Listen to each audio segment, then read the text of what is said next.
In this video, we are going to talk about the electrical activity of heart. So these are different action potentials. This is how they look. This is how action potential in the nerve looks like, and also in the muscle also it looks like almost the same. And this is how the action potential looks like in the contractile cardiomyocyte. Then we have another type of cells in the heart which are self-depolarizing. And this is how the action potential in these cells looks like. Now let's move ahead. So heart depolarizes and contracts without nervous stimulation. Although rhythm can be altered by the autonomic nervous system. In the heart, we have special types of cells which do not require the nerves to come and initiate the action potential in them. They have the ability, the intrinsic ability to self-depolarize and then initiate the action potential, and that action potential is transmitted to the other cells of the body, and the heart, it contracts. So coordinated heartbeat is a function of presence of gap junctions and the intrinsic cardiac conduction system. So this intrinsic cardiac conduction system, it generates it self-depolarizes and generates the action potential, and because there are gap junctions present in the contractile cardiomyocytes, that action potential, it travels to all cells of the heart. And so what is this intrinsic cardiac conduction system? It is a network of non-contractile autorhythmic cells initiate and distribute impulses to coordinate depolarization and contraction of the heart. These cells, they are known as pacemaker cells. These cells which have the ability to self-depolarize, they are known as the pacemaker cells of the heart because they set the pace of the heart contraction of the heartbeat. Cardiac pacemaker cells have unstable resting membrane potential. This is their special feature, and these potentials are called pacemaker potentials or prepotentials. There are three parts of action potential in these pacemaker cells. The first is that and you have to notice that the potassium channels, they are closed, okay, but slow sodium channels are open, causing the interior to become more positive, because we know when sodium channels are open, sodium, because it is more concentrated outside the cell, it is going to move inside the cell. So the inside of the cell becomes more positive, and it keeps on becoming positive till it reaches a threshold where calcium channels open, and that happens around minus 40 millivolts, and this starts at minus 60 millivolts, and then when it reaches minus 40 millivolts, these calcium channels open. Now suddenly a large amount of positive calcium ion, they come in, and we get the a steep uprising of the action potential. And then these calcium channels, they, as they open, they close, and then the potassium channels, they open, so the potassium moves out and the cell becomes negative and repolarization happens.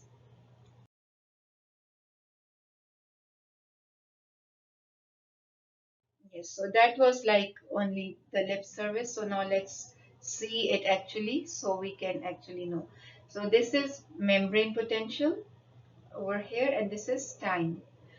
Alright, so the resting membrane potential, the unstable resting membrane potential of the pacemaker cell is around minus 60. And this is due to the slow sodium channels. The slow sodium channels, they are open. The sodium is moving inside the cell. So when sodium moves inside the cell, the membrane potential slowly rises. When it reaches to minus 40, the calcium channels, they open, and these calcium channels, they are responsible for this upward slope, and then these calcium channels close, and then the potassium channels, they open. So potassium starts coming out of the cell. As a result, the slopes go down till it reaches to minus 60, and then at minus 60 again the slow sodium channels, they open. So this keeps on going. This is the pacemaker potential, that there is never a straight line. It is always like this. Now this the pacemaker system of the heart, it consists of these parts. There is a sinoatrial node. It is also known as SA node. Then there is an atrioventricular node. There is atrioventricular bundle. It is followed by right and left bundle branches. Then we have subendocardial conducting network or the Purkinje fibers. Now let's see the sinoatrial node or the SA node. It is known as the pacemaker of the heart. It is present in the right atrial wall. It is close to the opening of the superior vena cava. It depolarizes faster than rest of the myocardium and also rest of this pacemaker system. It generates impulses about 75 per minute, and this is known as sinus rhythm. And the inherent rate 100 per minute is tempered by the extrinsic factors. Impulse, it spreads across the atria and to the AV node. Now let's see in the diagram so it can be more clear. So this is the SA node, and it is known as sinoatrial node. It is present in the right atrium near the opening of the superior vena cava. This is superior vena cava. This is SA node. And why is this the pacemaker of the heart? Because it has the highest rate. Whichever structure has the highest rate of sending of depolarizing and sending impulses to the heart, it takes charge. Okay. So when it depolarizes, the waves of depolarization, they go to the atria on the both side, and then they go to the AV node. This is the AV node. Now let's see what is the AV node. So the atrioventricular node or the AV node, it is present in the inferior interatrial septum above the tricuspid valve, and over here there is a delay, right? For a little while the action potential, the depolarization wave, it slows down, and and there is a delay of approximately 0.1 second. Why is this delay over here? Because the AV nodal fibers are smaller in diameter and they have fewer gap junctions. And what is the significance of this? This allows the atrial contraction prior to the ventricular contraction. So because of this 0.1 second delay, the depolarization wave, it spreads all over the atria, and now the atria, they will contract prior to the ventricular contraction. And the inherent rate of AV node is 50 times per minute, so 50 depolarizations per minute. So if the SA node fails, then AV node is going to take over, and now the heart rate will be between 50 to 60 per minute. Alright, so now let's look at this. This is the AV node. So it is present in the lower part of the interatrial septum close to the tricuspid valve. So over here there is a 0.1 second delay, and this delay is because the whole of the atria, after the depolarization wave goes, it can contract before the ventricles. Now, after the atrioventricular node, AV node, the next part is the atrioventricular bundle or the AV bundle. It is also known as AV bundle of His. It is present in the superior interventricular septum, and it is the only electrical connection between the atria and the ventricles. What does it mean? It means if there is some problem and this electrical connection cannot be made, then atria will contract at their own pace and ventricles will contract at their own pace. Some other part of this intrinsic conduction system will take over, and now the ventricles will have their own rate and atria will have their own rate, and there will be chaos because the blood will not be able to, there will be no coordination that atria contract and they pass the blood to the ventricle and then ventricle contract. So because atria and ventricles, they are not connected via gap junctions. And after this AV bundle, we have right and left bundle branches, the two pathways in the interventricular septum. They carry the impulses towards the apex of the heart. So now let's see. So we are here. This is our atrioventricular bundle. Okay. And this is the only connection between the atria and the ventricle. If something happens here, something goes wrong, uh, the connection between atria and the ventricle is lost because there are no gap junctions. And from this bundle of his, there are two branches, right and left bundle branches. So first they travel in the intraventricular septum, they go towards the apex, and then they come back. This is their direction of depolarization, is like this. Now let's look at the last part of this system. So then there is some subendocardial conducting network. These are known as the Purkinje fibers. So they complete the pathway through the interventricular septum into the apex and ventricular walls. They are more elaborate on the left side of the heart. AV bundle and the subendocardial and conducting network depolarize 30 depolarizations per minute in absence of AV node input. Ventricular contraction immediately follows ventricular depolarization wave from apex towards the atria, and process from the initiation at SA node to complete contraction takes about 0.22 seconds. Now let's look in the diagram. So these are our Purkinje fibers, these fibers. So they take from the apex, they are taking to every part of the ventricular wall, and then when it reaches the last of the cardiomyocyte, the contractile cardiomyocyte, then immediately after depolarization, whole of the ventricle it contracts, and it contracts from the apex upwards because it has to put the blood in the either in the vessels. They are located kind of upwards, as we saw before. So they push the blood, the left atrium pushes into the aorta and the right into the pulmonary trunk. And the process from here till here, it takes 0.22 seconds. So this is how quick it is. So this is the cardiac, the heart's conduction system. SA node, AV node, atrioventricular bundle of His, bundle branches, and the Purkinje fibers. So there is a video available on in your Pearson text. You have to watch it. I have also put the link of this in the study material. All right, now let's see what can go wrong. So defect in intrinsic conduction system may cause arrhythmias. Arrhythmias mean irregular heart rhythms, uncoordinated atrial and ventricular contractions. And fibrillation is rapid irregular contraction. Fibrillations are when they happen, the heart is really contracting haphazardly. Some portion is contracting, some is not, and it is unable to fibrillate. It is unable to do its job. So as a result, the blood cannot go to the body tissues of the body, and brain death can occur. So fibrillation, it is a type of arrhythmia, and especially ventricular fibrillation, it is very dangerous. It can lead to brain death. And what is the treatment? Defibrillation. It interrupts the coatic twitching, so they're electrically they're defibrillated, the heart.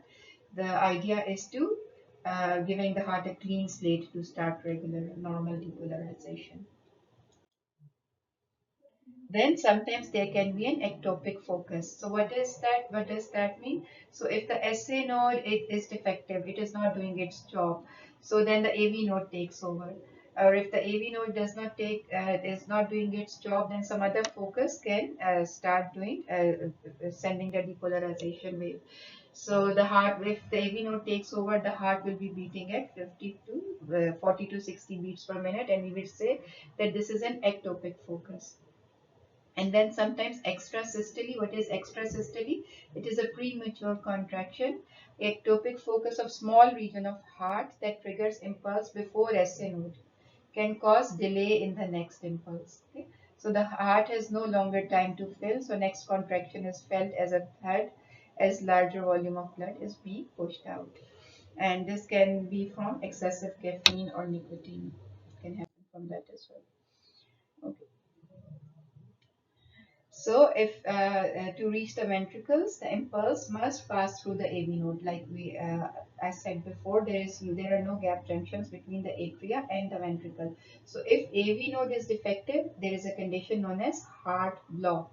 So now there is complete heart block. The impulses are not coming from atria to the ventricles. So what will happen? There can be complete heart block, or there can be incomplete or partial heart block. If few impulses are coming, we will say partial. If complete, then total block. And now ventricles beat at their own rate, and the atria, they beat at their own rate. And as a result, it is this there is not adequate circulation.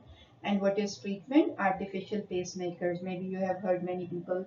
Sometimes maybe you have come across someone who has an artificial pacemaker. Basic rhythm of the heart, which is produced by the SA node, it is modified by the autonomic nervous system. So autonomic nervous system, as we know, it has sympathetic limb and a parasympathetic limb. So now see, we have cardiac centers in the medulla oblongata. There is one cardio acceleratory center, and then there is a cardio inhibitory center. The cardio acceleratory center, it sends signals through the sympathetic trunk to increase both rate and force. The sympathetic system, it increases the heart rate and it increases the force of contraction. It stimulates the SA node and the AV nodes, heart muscles, and the coronary arteries. And the cardio inhibitory center, it sends parasympathetic signals via vagus nerve to decrease the heart rate. It inhibits SA node and AV node, and it uses vagus nerve to do so. So this is our medulla oblongata. This is our cardiac acceleratory center. From here, the sympathetic fibers, they are coming and they relay here, and then they go to the ganglions in the sympathetic trunk. So they come from T1 to T5 in the spinal cord, from T1 to T5, and then they go to the sympathetic trunk. In the sympathetic trunk, they go to cervical and upper thoracic sympathetic trunk, and from there the postganglionic fibers, they go to the heart, and then they innervate the SA node, the AV node, the cardiac muscles, and also the vessels of the heart. So sympathetic stimulation, it increases the heart rate and it also increases the force of contraction. And now this is the cardiac inhibitory center. It uses the vagus nerve and it goes to the SA node and the AV node. And parasympathetic system, it slows the heart rate and it also decreases the force of contraction. Now let's look at the action potential in the contractile cardiac muscle. We went over action potential in the pacemaker cells, and now let's see how action potential looks like in the cardiac muscle, like in the slide I put in the beginning. This action potential, it looks different from the action potential in the nerve and the skeletal muscle, and it also looks different from the action potential in the pacemaker cell. Contractile muscle fibers, they make a bulk of the heart and are responsible for pumping action. And the steps involved in the action potential are, first of all, the depolarization. The initial depolarization is due to fast voltage gated sodium channels. So sodium enters the cell, and then positive feedback influx of sodium, it causes the rising phase of action potential from minus 90 MV to plus 30 MV. So let's see over here. So this will be the resting membrane potential, and when the action potential comes and a threshold is reached, it causes the opening of the fast voltage gated sodium channels. So these voltage gated sodium channels open, and the sodium starts rushing inside the cell. So sodium moves from outside to inside the cell, and then the membrane potential changes from this negative minus 90 to almost 30, plus 30. And because these are voltage gated sodium channels, they close. At this positive membrane potential, these sodium channels, they close. So this is the first phase of this action potential. And then there is a slight dip. For our discussion, we will consider this is because of the closing of the sodium. Some books will tell you that there is slight role of potassium channels over here as well. Okay, So now what happens after this depolarization by sodium channels? So this depolarization of sodium channels, it also opens slow calcium channels. So these are the slow calcium channels, they open. So at plus 30 millivolts, sodium channels close, but slow calcium channels, they remain open and they prolong the depolarization. That is why we have a plateau. We have a plateau in the action potential, in the cardiac action potential. There is a plateau, and there is significance for this plateau. For after this, there is a dip, and then there is a plateau phase. So this plateau phase, this is due to the slow calcium channels, because the same depolarization that stimulated fast sodium channels also stimulated slow calcium channels, but these slow calcium channels are slow to open and slow to close. So the calcium is still coming in the calcium, it is started to come in the cell. And then after about 200 milliseconds, slow calcium channels, they close and voltage gated potassium channels open. When voltage gated potassium channel open, rapid efflux of potassium repolarizes to the resting membrane potential. So I'm making it with green.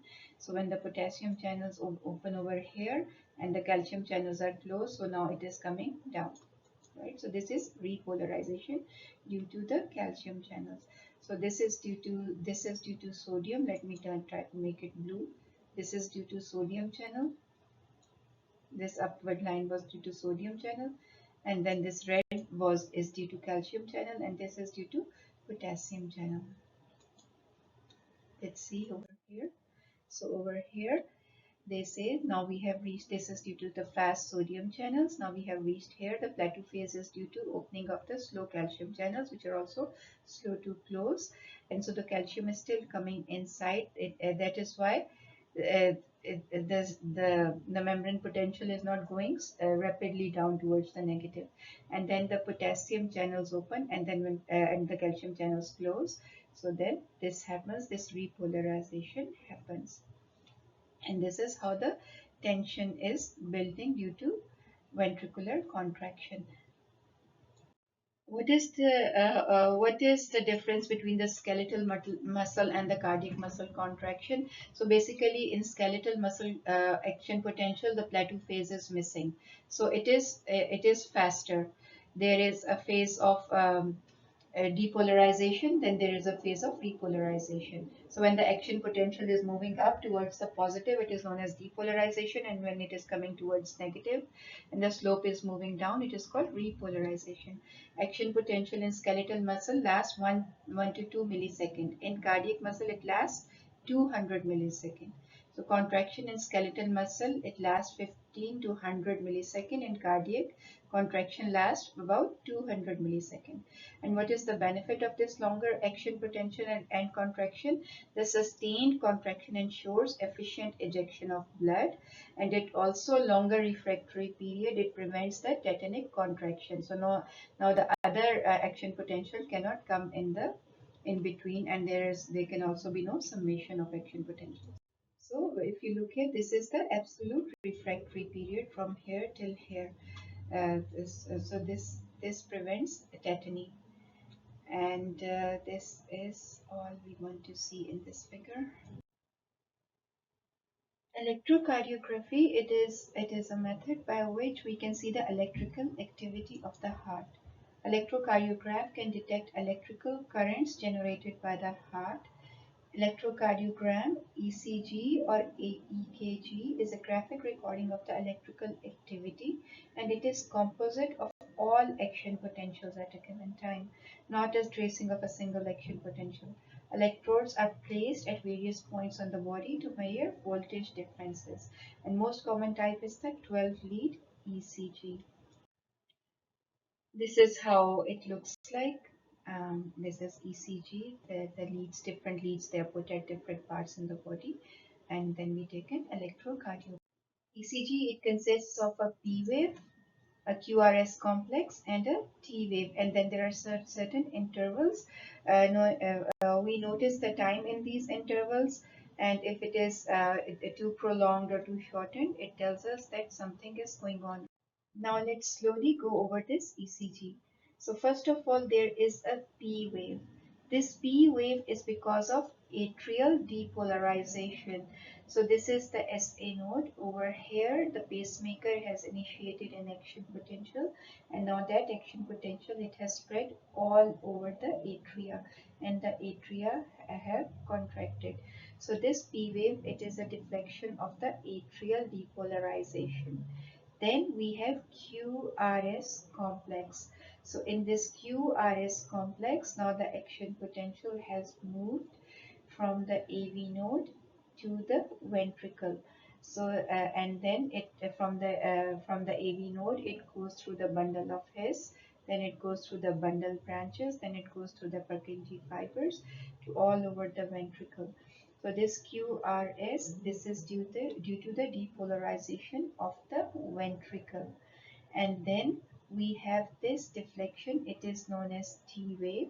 This is due to repolarization of the ventricle. So now the ventricles are getting repolarized after depolarization. Now let's see what are these two intervals. There is this PR interval. PR interval, it is the interval between the depolarization of the atria and the depolarization of the ventricle, and it is the delay at the AV node. Okay, so why do we call it PR whereas this starts with the Q? Because sometimes this negative deflection of Q wave, it is not seen, so we call it PR interval. And then this ST interval, during this ST interval, the ventricles, they are contracting, and then there is repolarization. No, it is the same thing with the diagrams. So this is in the P wave.